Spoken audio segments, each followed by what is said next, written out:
जैसे प्रलयाग्नि प्रकट होती है तो सबको भस्म कर देती है, ईंट आदि सब द्रवित हो जाते हैं, सब कुछ द्रवित, भयंकर अग्नि में सब द्रवित हो जाते हैं, सब राख हो जाते हैं। ऐसे कह रहे हैं जब नाम जपते जपते तुम्हारी नाम में रुचि हो जाएगी तो युग युगांतर से जो तुम्हारे पाप के संस्कार अंदर हैं, एक दिन के हैं, एक दिन के हो तो खत्म हो जाएं, युग युगांतर से वो अंदर नाम अग्नि पैदा करेगा कि सब भस्म हो जाएंगे। बस आप चुपचाप नाम जप करते रहिए, गोविंद गोविंद कृष्ण कृष्ण हरि हरि।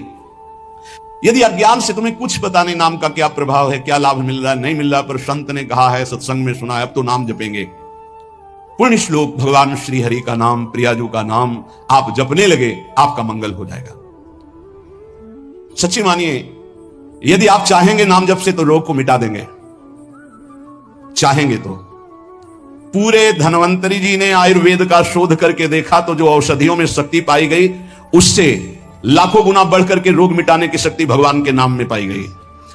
जैसे किसी वैज्ञानिक कैंसर के विशेषज्ञ जब उन्होंने सरकार की बात सुनी कि दतून करते हैं ऐसे, तो उन्होंने कहा इसका विज्ञान सपोर्ट नहीं करता है, क्योंकि विज्ञान प्राकृतिक बुद्धि का सपोर्ट करता है। भजन बल से वो किसी के रोग नष्ट नहीं करते थे, बहुत दैन्यता से वो रोग, तो दया आ गई, करुणा आ गई, उस रोग को अपने ऊपर ले लिया और उसके रोग की निवृत्ति कर दी। जैसे भाई जी को करुणा आई, राधा बाबा के रोग को अपने ऊपर ले लिया, उनको रोग की निवृत्ति कर दी। ऐसे महापुरुष जन कर नाम से वो अपने रोग नहीं मिटा सकते थे क्या? अपना पैर कटवा लिया, अपना नहीं करते, क्योंकि लिया है उन्होंने स्वीकार। यही तो संत महापुरुषों की महिमा गाई गई है कि वो दूसरों के लिए अपने कष्ट को बढ़ा देते हैं और उनको पता नहीं है, उनको पता भी नहीं था। राधा बाबा को तो श्री कृष्ण चंद्र जी ने कहा कि जो भाई जी महीनों से अस्पताल में पड़े, ठीक नहीं हो रहे, वो आपका प्रारब्ध भोग रहे। तब बाबा जाकर के बोले, भाई जिनका क्यों व्यर्थ की बात है। जब उन्होंने कहा नहीं श्री कृष्ण ने कहा है, तो उनका बाबा हमें कोई फर्क नहीं पड़ता, लेकिन आपको फर्क पड़ जाता, इसलिए हमने प्रारब्ध को आपके स्वयं ले लिया है। नाम जब से अच्युतानंद गोविंद नामोच्चारण भी सजात नश्यंति सकला रोगा सत्यम सत्यम बदाम्य हम। अब आप एक प्रसंग पर ध्यान दीजिए, महाप्रभु चैतन्य देव के जब तीर्थ याटन में महाप्रभु चैतन्य देव विचरण कर रहे थे तो एक नगर में गए, जहां जाते थे हजारों लाखों लोग उनके दर्शन के लिए दौड़ पड़ते थे। महाप्रभु साक्षात प्रेम मूर्ति और भगवान करुणा करके ऐसे रूपों में आते हैं जगत मंगल करने के लिए। हरि बोल, तो पूरा समुदाय भावावेश में हो जाता, हरि बोल, मोर प्राणनाथ कृष्ण, अश्रुप्रवाह तो सब विकल हो जाते हैं। जैसे भरत जी चित्रकूट में सिया राम, तो पूरा चित्रकूट मानो सिया राम में हो गया हो। उस नगर के लोग परमानंद का लाभ लिए महाप्रभु चैतन्य देव चल दिए। तो एक वासुदेव कुष्ठी थे जिनके गलित कुष्ठ शरीर में था, वो चल नहीं सकते थे, तो घुटनों के बले से रगड़ रगड़ करके वहां आए। जब वहां आए तो भीड़ लगभग जा रही थी, तो उनका कहां गए वो सन्यासी महापुरुष जिनके सब दर्शन करने आ रहे थे, मैं नीच भी दर्शन करने आया, कहां गए? बोले वो तो चले गए। बहुत विकल हुए, रो पड़े कि वैसे ही दुर्दशा भोग रहा हूं, एक बार नाम सुना था, दर्शन पाने के लिए आया, वो तो चले गए, हाय अब कैसे, मैं चल भी नहीं सकता, दौड़ भी नहीं सकता। इतनी विकलता कि महाप्रभु एकदम खड़े हो गए और दौड़ पड़े वापस और लौट करके आए। ओ जे देखा सामने गौर वरण गौरांग महाप्रभु, चिल्ला कर रो पड़े, अरे करुणा में प्रभु। बोले सिर्फ आपके लिए आया हूं, सिर्फ आप। अब आप देखिए, महाप्रभु ने पकड़कर खड़ा किया, वो रो रहा, छुओ मत, मेरे शरीर में पीप है, दुर्गंध है, प्रभु मैं नीच हूं, छूने लायक नहीं। प्रभु ने खड़ा किया और ऐसे जीव ही गले से लगाया, वो तो चीख पड़ा, प्रभु आपके इस परम पावन देह के स्पर्श लायक ये देह नहीं, नाथ आपके शरीर में पीप लग जाएगी। महाप्रभु ने बिल्कुल नहीं सुना और ऐसे गले से लगाया और कहा, तुम्हारे स्पर्श से श्री कृष्ण के आलिंगन का सुख मिल रहा है। जे भी आंख खोलकर वासुदेव कुष्ठी ने देखा तो कहीं कोई कुष्ठ नहीं। वैज्ञानिक मानेंगे इसे?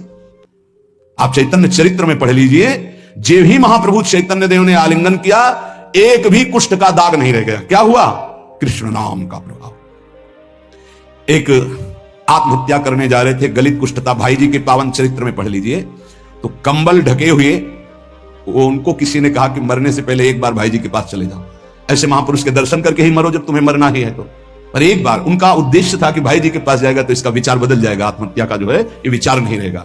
भाई जी ऑफिस में थे, किसी ने कहा कोई बहुत अपने शरीर को ढके हुए केवल आंख दिखाई दे रही और रो रहा है, कह रहा है एक बार भाई जी के दर्शन करा दो। भाई जी तत्काल भावावेश में हो गए और बुलाया, हाँ क्या सेवा करे, क्या बात, आप क्यों रो रहे हैं? उन्होंने कहा कि प्रभु मैं बहुत पापी और नीच हूं। नहीं भाई ऐसा मत बोलो, क्या बात है, आप कंबल से अपना मुख क्यों ढके? हटाइए। तो जे भी हटाया तो घाव पीप पूरे शरीर में, गलित कुष्ठ, पापों का बड़ा भारी दंड।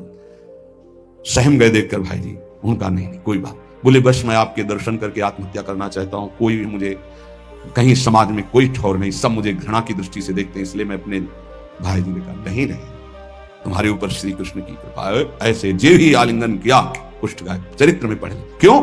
क्योंकि नाम जब है, संकल्प किया उसके, संपूर्ण पाप नष्ट हुए, भस्म हुए, रोग गायब। रोग कहां से होता है? पाप का दंड है रोग, खत्म हो गया।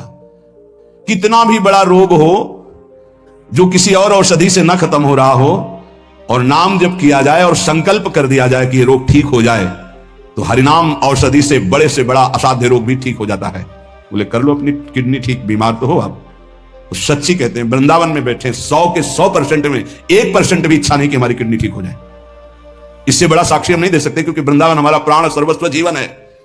1% 100 में नहीं है कि ठीक हो जाए।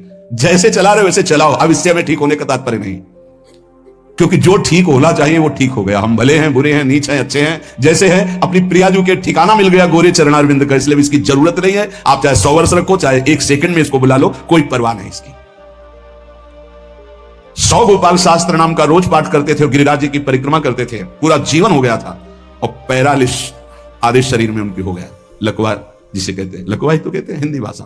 तो हरि बाबा, पूज्य जुड़िया बाबा, ये सब जानते थे, इतने बड़े महापुरुष थे, उनके पास गए और कहा बाबा काहे को लीला कर रहे हो, अगर आप संकल्प करो तो पूरे भारत का पैरालिस ठीक हो जाएगा, आप अपने क्यों असमर्थ होकर पड़े हुए हो? तो उनका बाबा विनोद क्यों करते हो? क्या मच्छर मारने के लिए ब्रह्मास्त्र का प्रयोग किया जाता है? अरे ये शरीर छूटेगा आज नहीं तो कल, इसके लिए भगवान नाम और भजन का प्रयोग करें। नहीं, बाबा मुस्कुरा दिए। पर शास्त्रीय सिद्धांत, यदि आप औषधि से भी नहीं ठीक हो रहे हैं, नाम जप कीजिए और संकल्प कीजिए कि ये रोग ठीक हो जाए, पक्का ठीक हो जाएगा। जब उस पाप की नष्ट करने योग्य आपका भजन बन जाएगा, पक्का ठीक हो जाएगा। जिनके स्मरण और नाम कीर्तन से संपूर्ण मानसिक चिंताएं, शारीरिक रोग और भी व्याधियां, वो सब नष्ट हो जाएंगी नाम से। मानसिक चिंताएं, कई लोग ऐसे आए कि मैं डिप्रेशन में था, जब से प्रवचन सुना, राधा राधा जपा, सब खत्म हो गया। बाहर से सुनकर राधा राधा खत्म हो जाएगा। अगर आपको कहीं ऐसा है, इसका मतलब आप बात ही नहीं सुन रहे, नाम ही नहीं जप रहे। अरे नाचने का मन होता है। आधयो व्याधयो यस्य स्मरण नाम कीर्तनात्, कोई भी मानसिक या शारीरिक कष्ट उसे व्यापता ही नहीं जो नाम जप कर रहा है। सच्ची बात है, आप पकड़िए इस बात को, पकड़िए, नाम जप से सब कुछ ठीक हो। एक बहुत डिप्रेशन में यहीं आए हुए थे, उनको हमने बताया सबके जूते साफ करो, यहां सबकी पादुका साफ करो, वाणी पाठ में बैठो और पाओ श्री जी की जूठन, ठीक हो जाओ। ये कोई आशीर्वाद नहीं था, ये पाप नष्ट करने की प्रक्रिया थी। जब आप सबकी पादुका साफ करोगे तो आपके सारे पाप नष्ट हो जाएंगे। पर देहाभिमान प्रबल, पादुका हम सबकी, ये बहुत बड़ी बात है। बड़े सौभाग्यशाली हैं जिनको ये रहस्य पता चल जाए कि सब संतों के बाथरूम साफ करने का अवसर मिले, पादुका साफ करने का अवसर मिले, जूठन फेंकने का अवसर मिले, तो अहो भाग्य, जीत गए आप इस माया पर यह बात सबकी समझ में नहीं आएगी, क्योंकि अभिमान नष्ट होता है। जिस समय आप दूसरों की पादुका साफ करेंगे, उस समय आपके पाप और अभिमान दोनों का नाश हो जाएगा। पर ये बहुत कठिन बात है, बहुत कठिन बात है। सब लोग खड़े हैं और आप उनकी पादुकाएं, और कोई कठिन बात नहीं। आप गुरुद्वारा जो साहब कहते हो, वहां चाहे आप जितने बड़े पदाधिकारी हो, वहां अगर सेवक हो तो वहां पहले जोरी सेवा मिलती, पादुका की सेवा करो, और सब करते हैं। गंगा के किनारे पूज्य हरि बाबा विचरण कर रहे थे तो 10 गांव के लोग एकत्रित होकर आए और कहा बाबा गंगा जी जब बढ़ती तो पूरा हाहाकार मच जाता है, हमारे खेत बह जाते हैं, गांव पूरा जीना मुश्किल हो जाता है। ना कोई इस बात को समझ पा रहा है और ना हम में कोई सामर्थ्य। बाबा कृपा करो, आपके पास तो बहुत लोग आते रहते हैं। हरि बाबा विश्व प्रसिद्ध महापुरुष थे, उड़िया बाबा सदैव साथ रहते थे, अनूप शहर। हरि बाबा ने सबकी करुण पुकार सुनी तो बाबा ने कहा हाँ, हमारे पास एक बहुत बड़ा पावर है, नाम। सुनो, सबको साथ देना पड़ेगा। क्या? बोले बालू का बांध बांधेंगे। हमारे पास पैसा नहीं, हमारा कोई सहयोग नहीं, तो हम बालू का बांध। तो बोले बालू का बांध गंगा जी? बोले जहां नाम जप करके तसला रख दोगे बालू का, गंगा जी चाहे जितनी बाढ़ है उसको काट नहीं सकती। तो जानते हो अब तो बहुत बड़ा बांध बना हुआ है, उसको हरि बाबा बांध से ही कहते हैं, हरि बाबा के नाम से ही बांध। पर बाबा ने पहला बांध जानते हो काहे को बनवाया? बालू का, भर भर के बालू, नाम उच्चारण हो रहा है, हरे कृष्ण हरे कृष्ण, बाबा यह कीर्तन करवाते थे। और ऐसे तसला फावड़े में भरा जा रहा है कृष्ण कृष्ण कृष्ण, और रखा जाता है कृष्ण। बोले गंगा जी की सामर्थ्य नहीं कि काट दें। ऐसा ही हुआ, गंगा जी बहुत बढ़ी पर दिशा बदल दी, बांध का स्पर्श ही नहीं हुआ। और आगे चलकर जब पता चला कि बाबा ने ऐसा बांध, तो फिर सब मिलकर सरकार ने भी बहुत सुंदर बांध बना हुआ है, और आज भी कीर्तन अखंड चलता रहता है। बहुत बड़े बड़े महापुरुष वहां बैठ करके साधन भजन भी किए।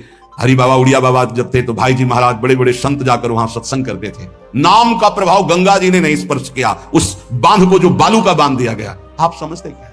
नाम में अपार। कैसे कोई वैज्ञानिक मानेगा इस बात को कि ये नाम का प्रभाव। रोज नाम कीर्तन में वर्षों से एक भक्त जाते थे।